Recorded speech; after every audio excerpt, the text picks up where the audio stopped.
Okay, Pirkei Avos, Mishnah, Pirkei Mishnah Ches. Says the Mishnah.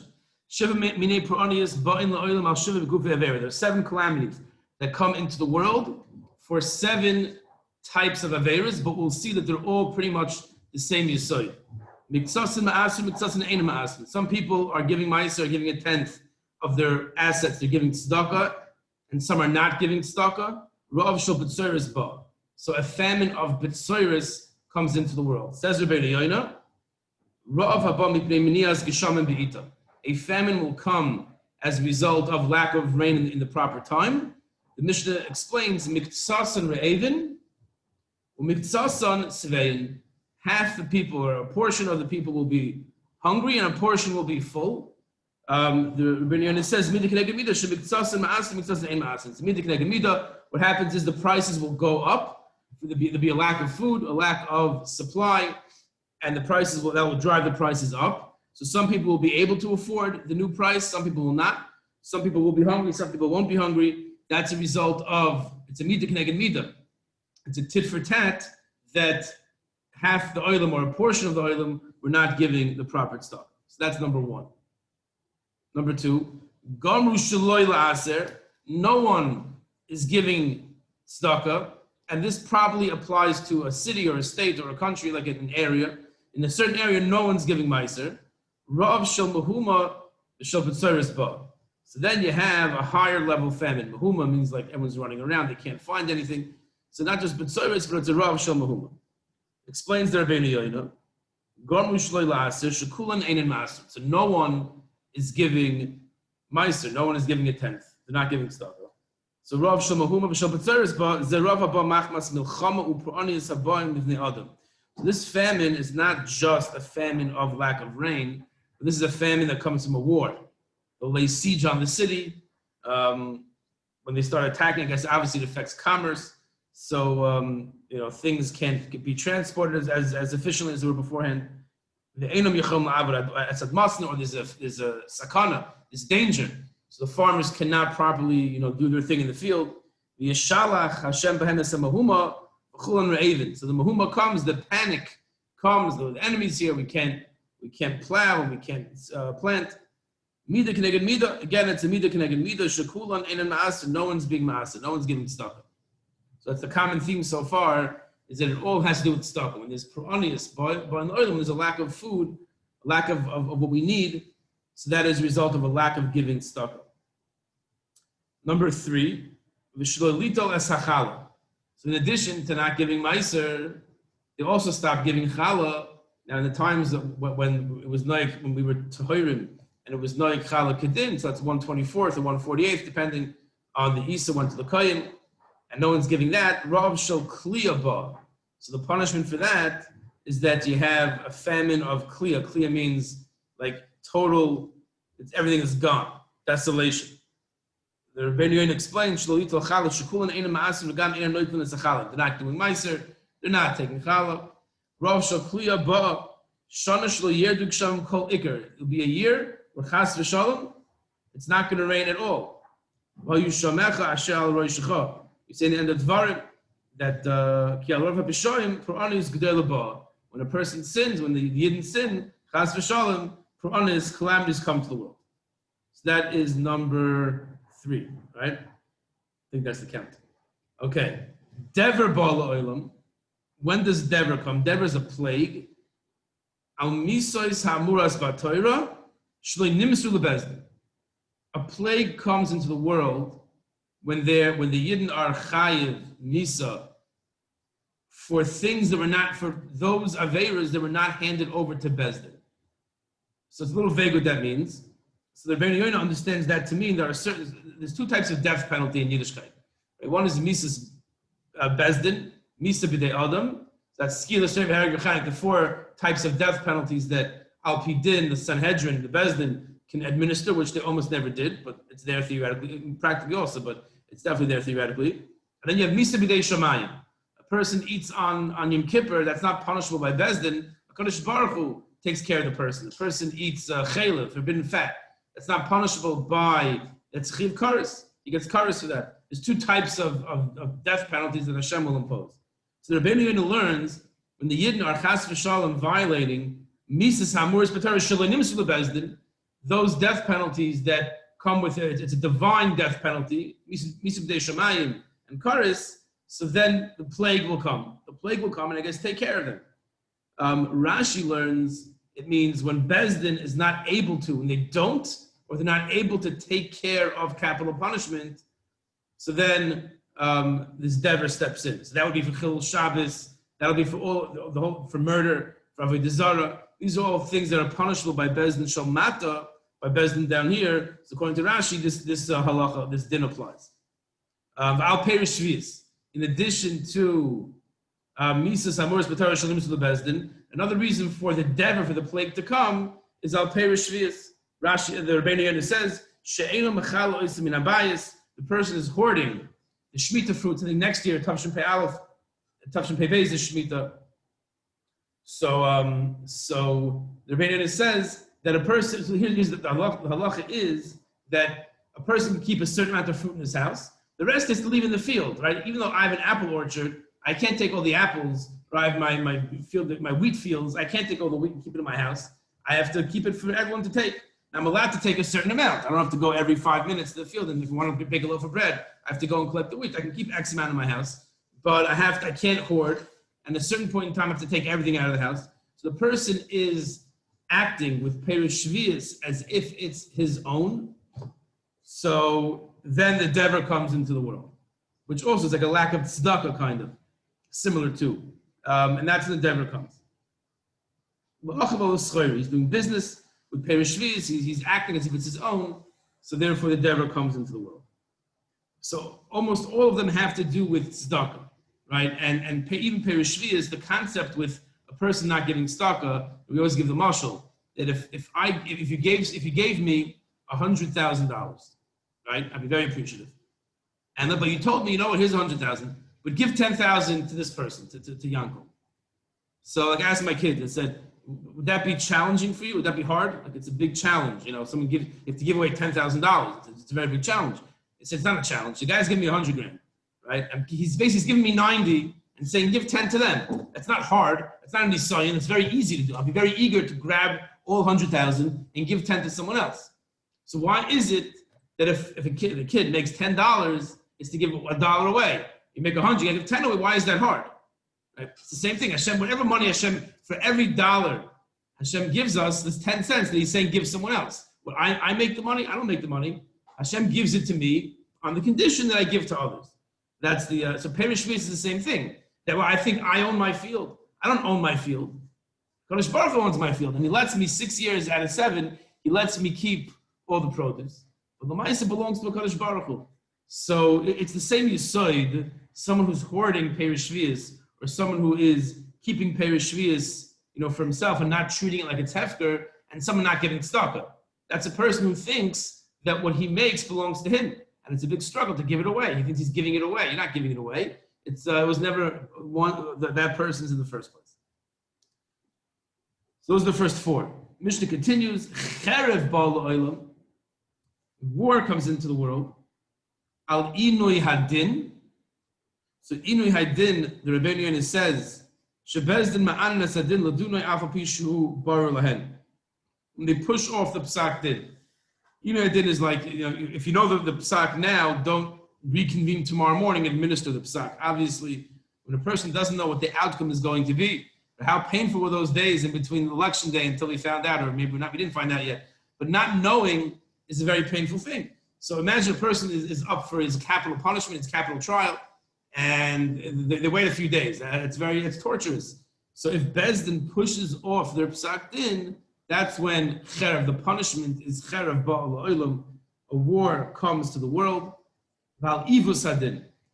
The second reason for cherev, for the sword to come into the world, is ivus hadin, which means mezaken es hachayiv, mechayiv es hazaka. If Bezdin paskins erroneously, they take a bribe, let's say, or they just feel bad for this guy, so they paskin in his favor. For ivus hadin, also cherev comes into the world. And I guess it is also midah keneged midah, because Bezdin's function is to, I guess, provide a safe and organized society.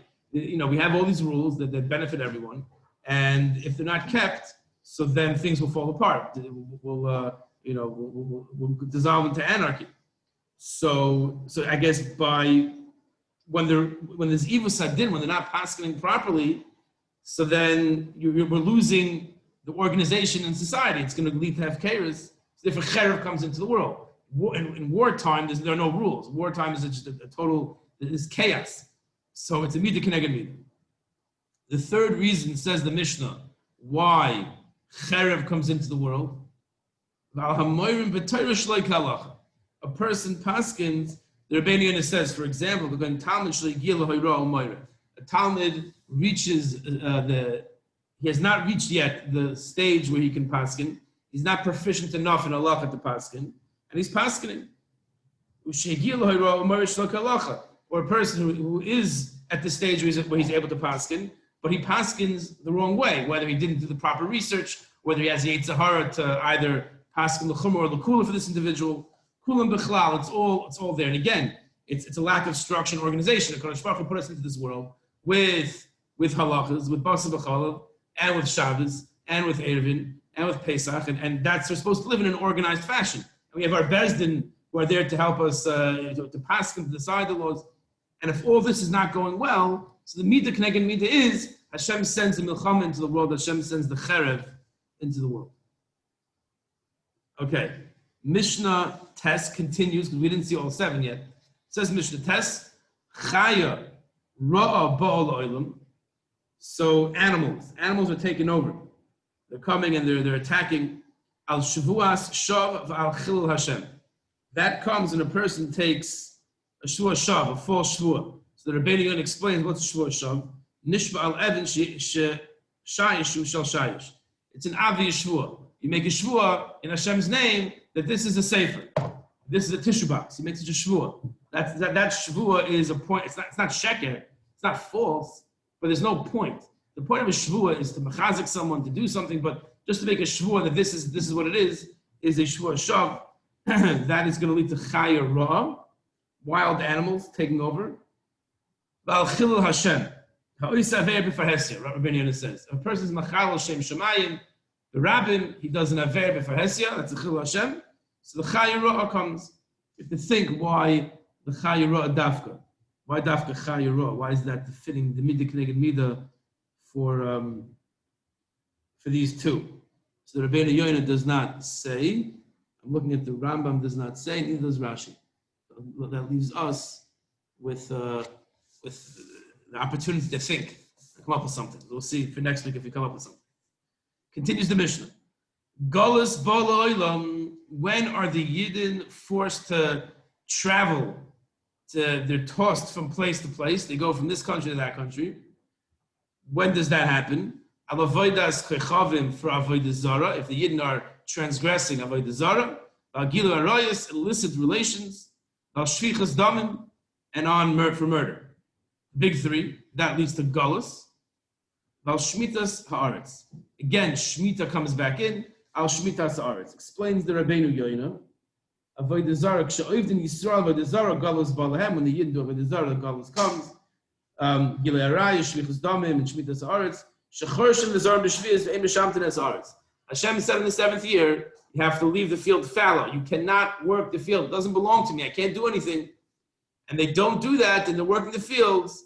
So that's when Galus comes. So you don't deserve it. The person's in Eretz Yisrael. It's supposed to be in Eretz Yisraal. If he has to keep the laws, doesn't keep the laws, Hashem will cause him to leave. That's what the Mishnah says. The Mishnah continues. Ba'arba prokum hadever misraba.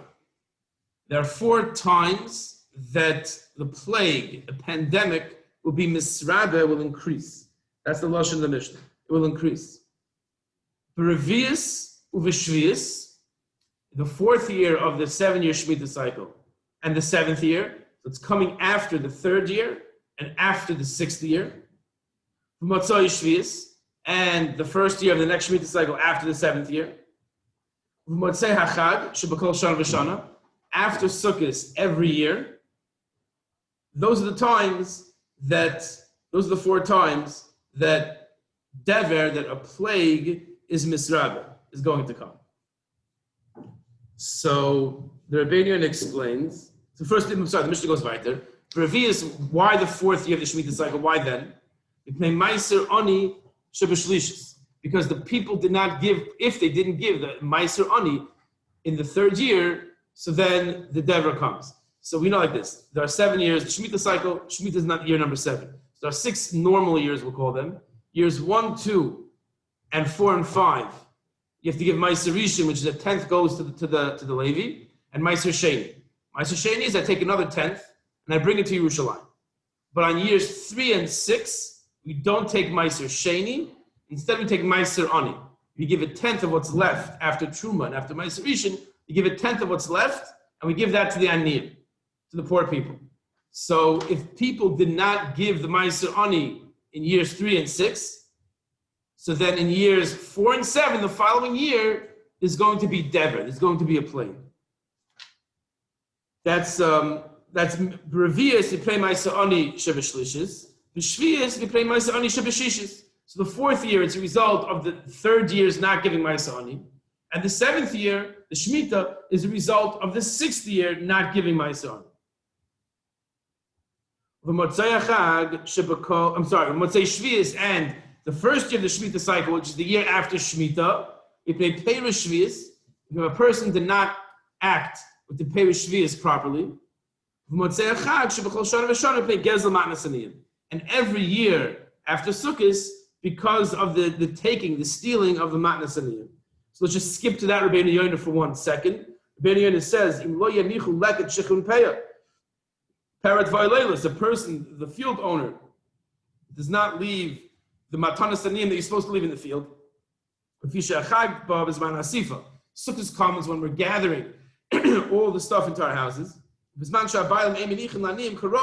the time that they're supposed to be leaving for the Ani, what he's supposed to have. If they don't do that, it's like you're stealing. They are stealing from the Ani. So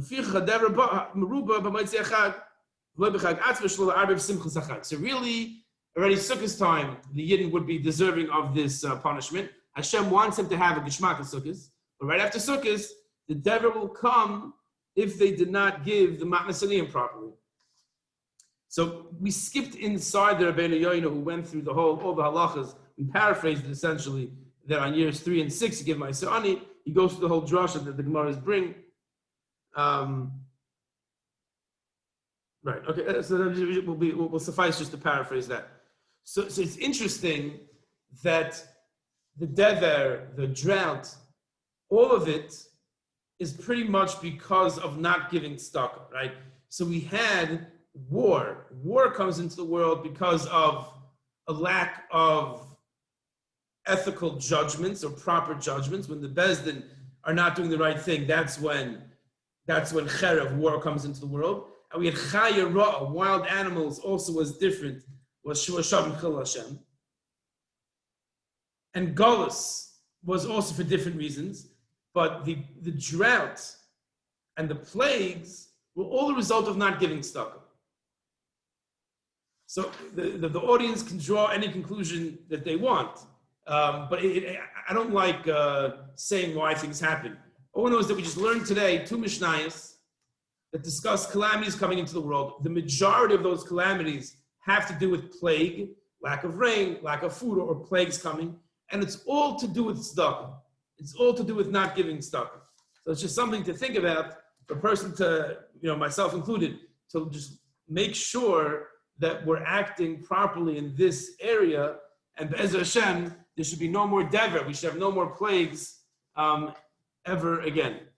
Either way, we will stop over here and Be'ezer Hashem pick up next week with the next mission. Thank you, Rabbi.